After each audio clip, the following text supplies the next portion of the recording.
안녕하세요. 오늘도 서연살롱을 찾아주셔서 감사합니다.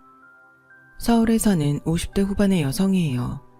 저는 15년 전에 재혼을 해서 제가 낳은 딸과 남편이 전부인 사이에서 낳은 딸, 이렇게 넷이 살고 있어요. 둘 다 저에게는 세상 그 무엇하고도 바꿀 수 없는 소중한 자식들이죠. 이제 올겨울이면 큰아이가 결혼을 한답니다. 제가 곧 장모가 될 거라고 생각하니 기분이 정말 이상한 요즘이에요. 그러다 보니 실패로 끝난 제 첫 결혼 생각이 나서 그 사연을 얘기해 보려고 해요. 저희 아버지는 지방에서 조그맣게 무역업을 하셨어요. 서울의 잘 나가는 집들과 비교할 수 없지만 그래도 나름 풍족하게 자랐죠.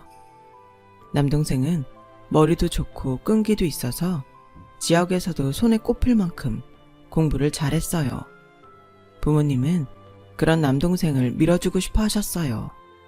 지수가, 우리 지훈이 서울에서 공부시키고 싶은데 너는 어떡할래? 지훈이만 보내면 네가 섭섭해할 것 같아서 물어보는 거야. 너도 서울 가고 싶으면 같이 보내줄게. 나 공부를 잘하고 싶은 마음은 없는데 서울은 가고 싶어. 그래도 가도 돼? 내가 지훈이도 잘 챙길게. 라며 서울에 가고 싶어서 엄마를 졸랐어요. 엄마는 아버지와 상의 끝에 저희 둘 다 서울에 보내기로 하셨죠.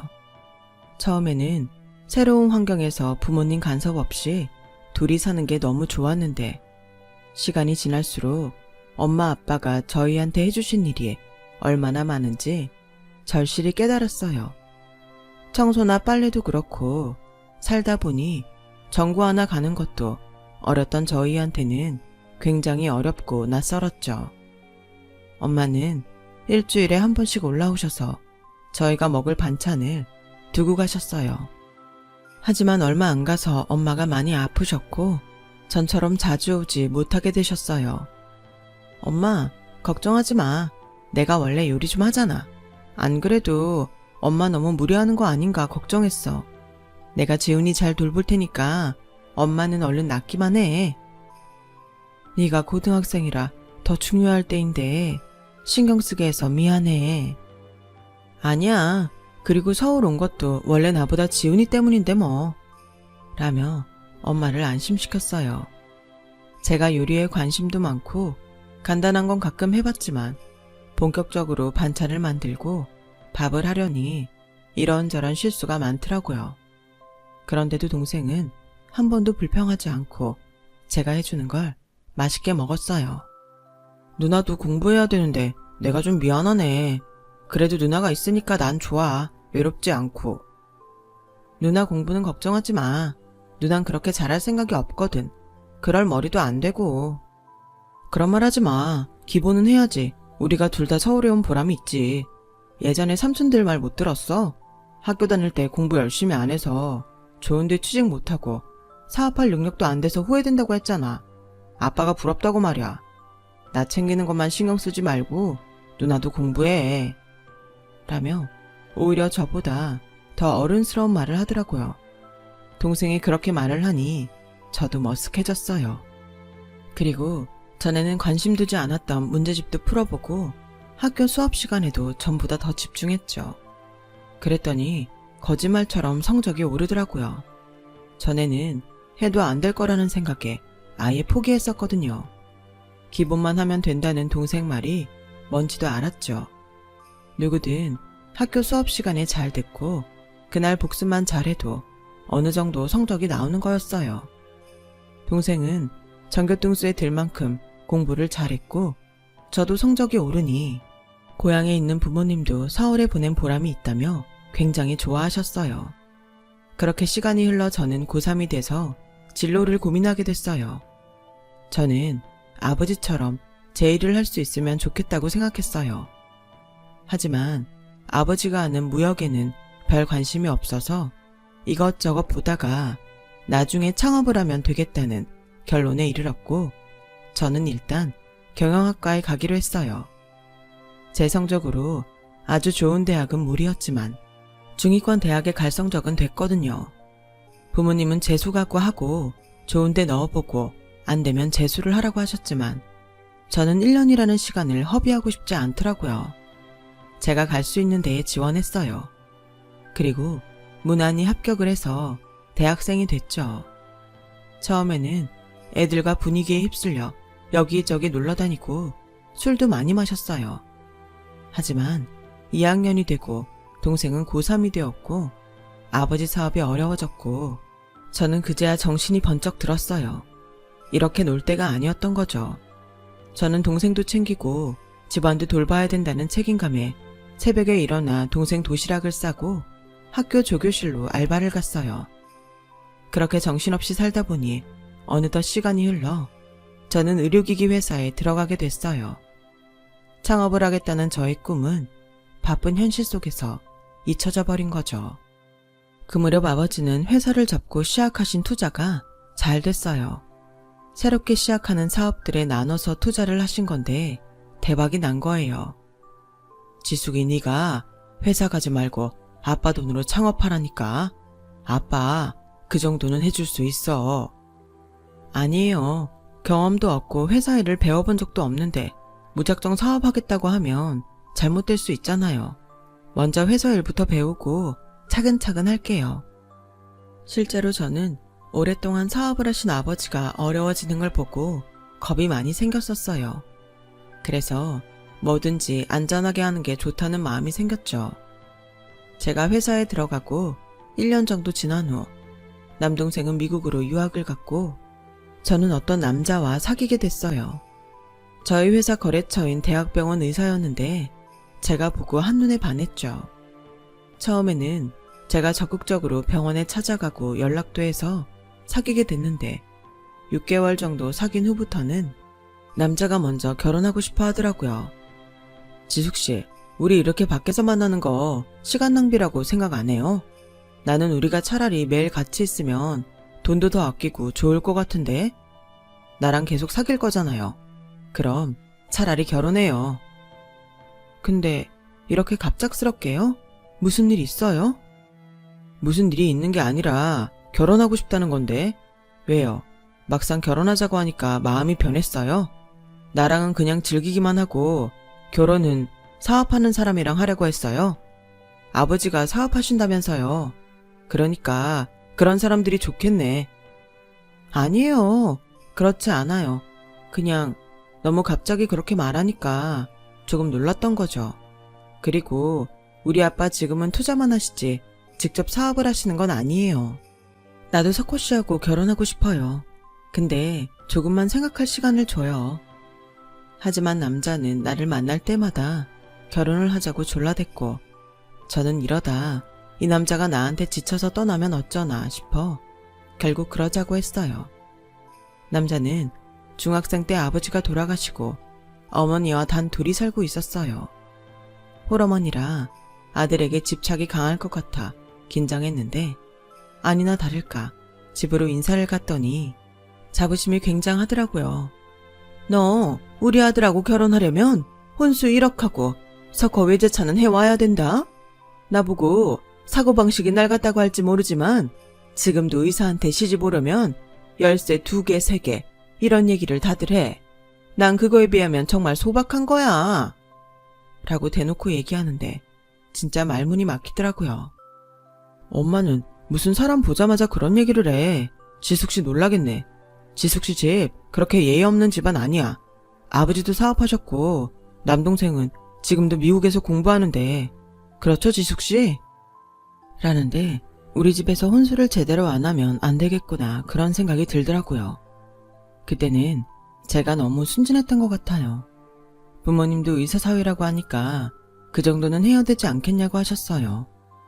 엄마는 네가 혼수 문제로 그 집에 가서 괜히 눈치 받는 거 싫어. 해달라고 하는 건 깔끔하게 다 해가지고 가. 우리가 돈이 없는 것도 아닌데 뭐하러 그런 취급을 받아. 넌 걱정 말고 결혼식 준비나 잘해. 라시며 남자 어머니가 해달라고 한 밍크코트에 비취에 옥 보석 세트까지 전부 맞춰서 보내셨어요. 저는 제 결혼이 꼭 돈하고 맞바꾸는 것 같아서 기분이 썩 좋지는 않았지만 나이 든 부모님들은 그런 걸 당연하게 생각하니 어쩌겠나 싶은 마음이 들었어요. 그런데 결혼하자마자 시어머니는 저한테 아이부터 낳으라고 볼 때마다 잔소리를 하더라고요. 회사 그만두고 아이 가질 생각해. 늦게까지만 좋을 거 하나도 없어. 석호한테 건강한 후계자를 만들어주려면 빨리 해야 돼. 어머니, 아이라는 게 그렇게 자꾸 말씀하신다고 생기는 거 아니잖아요. 저희 결혼한 지 얼마 되지도 않았는데 조금 기다려주세요. 얘 봐라. 너 어디서 그렇게 따박따박 대드니? 니네 엄마가 그렇게 가르쳤니? 네가 좀 집이 산다고 나랑 석호 우습게 보는 거냐? 그런 게 아니라요. 제 입장을 말씀드리는 거예요. 됐다. 아주 사람 민망하게 만드는데 체주가 용하구나. 니들 잘 사는 사람들은 남 무시하는 게 보통인가 본데 우린 아니다. 어디서 그렇게 가정교육 못 배운 티를 팍팍 내는 거냐? 시댁도 못 사는 집이 아니었는데 번번이 저런 식으로 말을 하니 제가 당해낼 재간이 없었어요. 남편은 그나마 자기 어머니가 깐깐한 걸 알고는 있더라고요.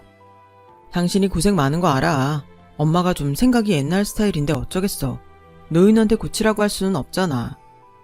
그거야 나도 알지만 너무 힘들게 하시니까 그렇지. 시간 더 지나면 서로에 대해 알아가고 익숙해질 거야. 그나저나 난 요새 병원 근무가 너무 힘들다. 대학병원 내 정치질도 빡세고 동기들 하나 둘씩 개원하기 시작하는데 부럽더라. 당신 장인어른한테 얘기 좀 잘해서 나 개원하는데 투자해 주셨으면 좋겠는데. 뭐 얘기는 해볼 수 있는데 무슨 계획이라도 있어? 그건 지금부터 생각해보면 되잖아. 당신 얘기해 줄 수 있는 거지? 지금부터 생각이라니. 그럼 아무 계획도 없이 무조건 개원하겠다고 하는 거야? 그럼 안 되지. 아빠한테 확실히 얘기할 수 있는 게 있어야지. 어디에 개원할 거고 어떤 식으로 운영하고 한 달 수입은 얼마 예상한다. 이 정도라도 있어야 되지 않겠어? 아, 진짜 그렇게 빡빡하게 굴 거야? 설마 장인어른이 사위인 나한테 그렇게까지 하신다고? 당신이 이렇게 하나하나 따지고 피곤하게 구니까 우리 엄마도 속상해서 더 그러는 거 아니야. 진짜 나도 섭섭하려 그러네.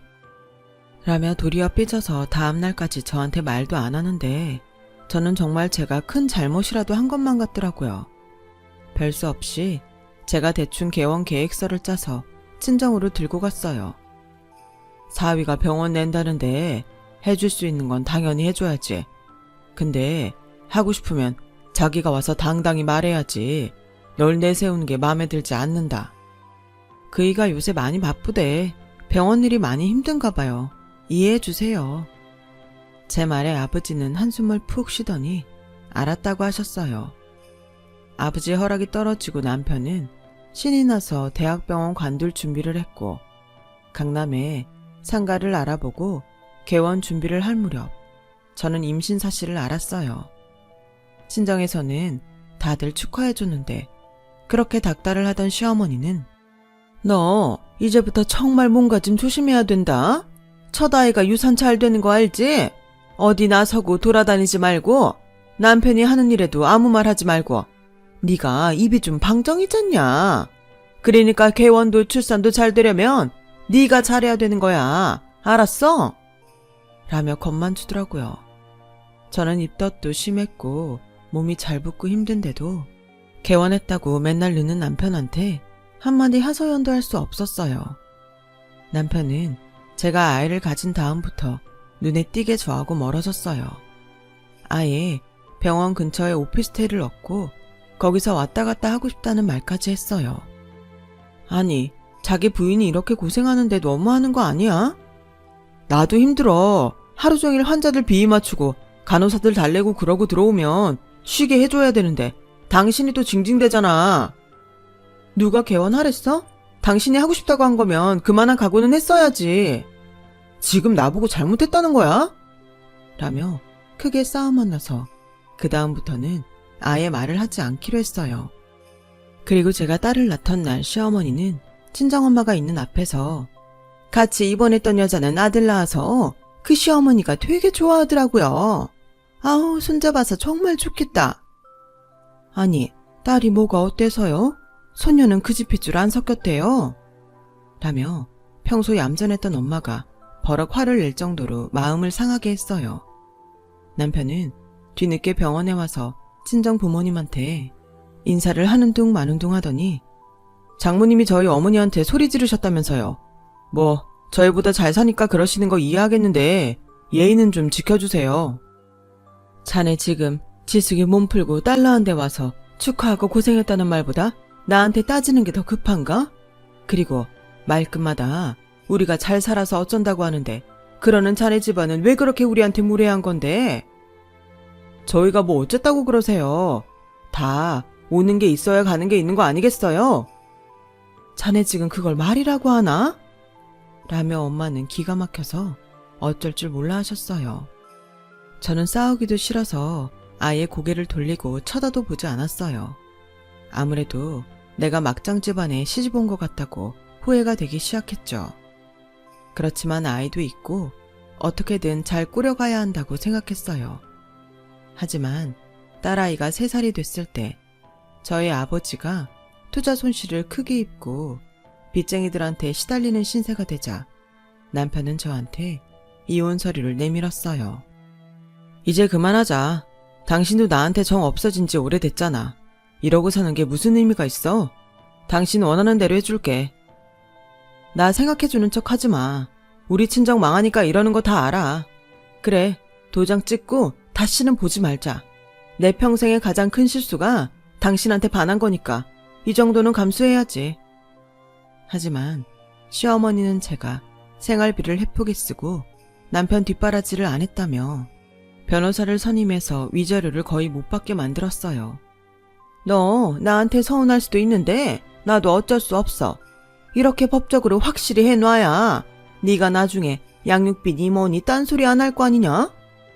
라는데 완전히 정이 떨어지고 말았어요. 그런데 시댁이 모르는 게 하나 있었어요.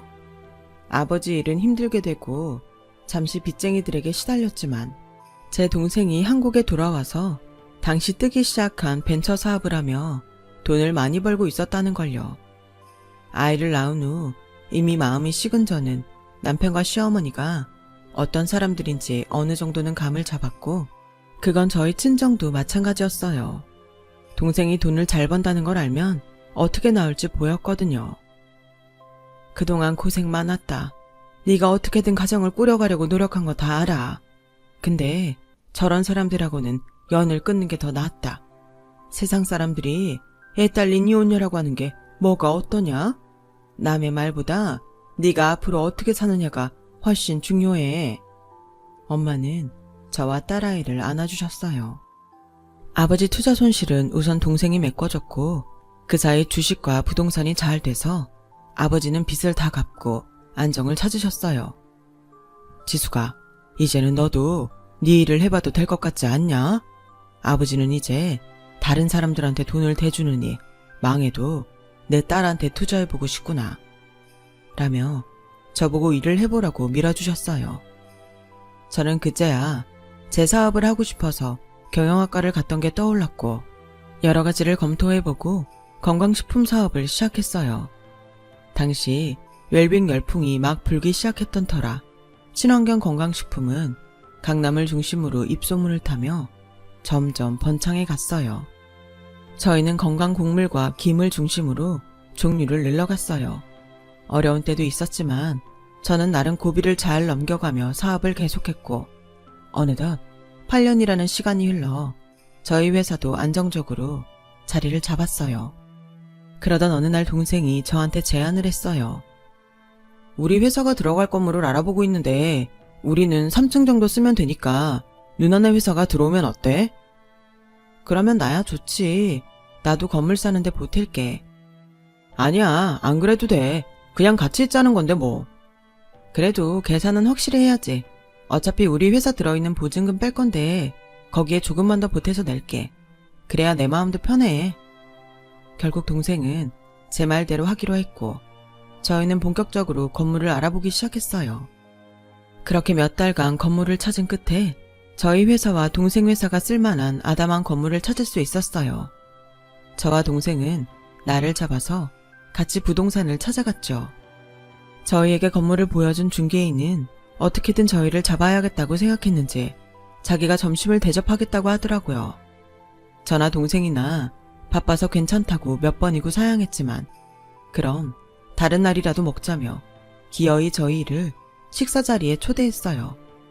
식사를 마치고 나서 헤어지기 전 중개인은 사장님들, 그 건물 정말 잘 사시는 거예요. 제가 주인한테도 잘 말해서 더 좋은 조건 제시해 드릴게요. 저는 사장님들 잘 사귀어두면 좋겠다 싶어서 이렇게 자리를 마련한 거고요. 듣자 하니까 아버님이 부동산 투자도 하신다던데 저희한테 연결 좀 잘해주세요. 잘 부탁드릴게요. 라며 90도로 인사를 하더니 어디론가 전화를 하더라고요. 할머니, 어디쯤 왔어요? 빨리 오라니까 뭐 하시는 거예요? 저 여기 다 왔잖아요. 말씀하신 선물 찾아갖고 왔어요. 라는 목소리가 들렸고 저와 동생은 목소리의 주인공을 보고 정말 놀라지 않을 수가 없었어요. 그 사람은 바로 제 전 시어머니였거든요. 시어머니도 절 알아보더니 놀라서 입만 벌리고 서 있었고 부동산 중개인은 시어머니 손에서 쇼핑백을 뺏듯이 가져와 저희에게 건넸어요. 이거 약소하지만 사장님들하고 부모님 쓰시라고 제가 준비했어요. 잘 부탁드린다고 말씀 좀 잘해주세요. 저희는 시어머니와 더 마주치고 싶지 않아서 선물을 받아들고 서둘러 자리를 떴어요. 그런데 어떻게 알았는지 시어머니가 저와 딸이 사는 아파트 앞까지 찾아왔어요. 이게 얼마만이냐? 그동안 별일은 없었고 우리 세연이 얼마나 컸나 궁금도 하고 그래서 와봤어. 이렇게 오실 수 있는데 이제야 세연이가 궁금했다고요? 그걸 제가 믿을 것 같아요? 돌아가세요. 제가 현관문을 닫으려고 하자 제 팔을 붙잡으며 오랜만에 만났는데 왜 이렇게 쌀쌀맞게 구니? 그러지 말고 어디 가서 차라도 한잔하자. 응? 혹시 잊으셨어요? 제가 양육비 달라고 할까봐 저보고 가정 소홀히 했다면서 돈도 못 받게 만들었잖아요. 다시는 찾지 말라고 한 사람하고 제가 무슨 차를 마셔요? 그땐 내가 정말 미안했다. 잘못했어. 니네 부모님한테도 잘못했고 내가 몇 번이고 사죄하마. 할머니, 이제 늦었어요. 그러니까 그만 가보세요. 라며 냉정히 끊어냈죠. 그랬더니 다음 날에는 전 남편이 찾아왔더라고요. 그 사람은 전과 달리 어딘가 초췌해 보였어요. 나 세연이 한 번만 보게 해줘. 어떻게 컸는지 너무 보고 싶어서 그래. 여태까지 가만히 있다가 나랑 내 동생 건물 보러 간 다음에 이러는 거 너무 속보이잖아요. 세연이가 그쪽 볼 일 없으니까 그렇게 아세요. 저기 그래도 당신이 나 많이 좋아해서 결혼했잖아. 그런 마음이 아주 없어지진 않았을 거 아냐. 그러니까 한 번만 나 봐주는 셈 치고 돈 좀 빌려줄 수 있을까? 내가 차용증이라도 써서 줄게. 그럼 그렇지. 돈 얘기가 왜 안 나오나 했네. 그때 그만큼 해먹었으면 됐지. 어떻게 또 나한테 돈 달라는 말이 나와? 그것도 8년이나 지나고 보는데 이봐요 아저씨, 정신 차려요. 인생 그렇게 사는 거 아니에요. 매몰차게 끊는데 딸아이가 나오더라고요. 그러자 전 남편은 딸을 붙잡고서 지수가 내 마지막 부탁이야. 나 얘 아빠잖아. 그런 사람 부탁 한 번은 들어줄 수 있잖아. 애 생각해서라도 마음 풀어. 너 당장 그 손 못 대? 세연아 이리 와. 라고 하자 딸은 전 남편 손에서 빠져나오려고 했고 전 남편은 딸은 놔주지 않았어요. 세연아, 내가 아빠야, 아빠. 이거 나요. 딸이 소리 지르자 전 남편은 놀라서 아이를 놓았고 딸은 얼른 저한테 안겼어요. 당신은 얘 아버지도 아니야. 그러니까 좋게 말할 때 돌아가. 아니면 경찰 부를 테니까. 라고 엄퍼를 놓자 남편은 어쩔 수 없다는 듯 돌아갔어요. 알고 보니 남편은 병원 운영을 허술하게 해서 환자도 다 놓쳤고 재혼한 다음에 환자와 바람을 핑계 들켜서 이혼을 당한 후 막대한 위자료를 물어줬다고 해요. 그래서 시어머니가 중개인 집에서 도우미로 일하고 있었던 거고요. 남편은 다른 병원의 페이닥터로 일하면서 근근히 살아간다더군요. 두 사람은 몇 번이나 연락을 하며 찾아왔지만 저희는 아예 법원에 접근금지 명령을 신청해서 오지도 못하게 했어요. 전 남편은 딸아이가 놓으라며 소리 지른 게 충격적이었던 모양이더라고요. 한 번은 전화해서 아버지 노릇 못해서 미안하다고 하는데 그래도 저는 마음을 굳게 먹고 다시 그 사람을 돌아보지 않았어요. 그 뒤로 두 사람의 소식은 들을 수 없었어요. 지방 어디로 갔다는 얘기가 있긴 했는데 굳이 알려고 하지 않았고요. 저는 몇 년 후 지금의 남편을 만나서 그 후로 알콩달콩 잘 살고 있답니다. 지금의 행복을 잘 지켜가려고 노력하겠습니다. 들어주신 모든 분들 감사드리고요. 모두 건강하고 행복하시길 바랄게요. 여러분, 사연 댓글에 응원과 현명한 조언 부탁드려요. 좋아요와 구독은 저에게 큰 힘이 됩니다. 오늘도 좋은 일 가득하세요.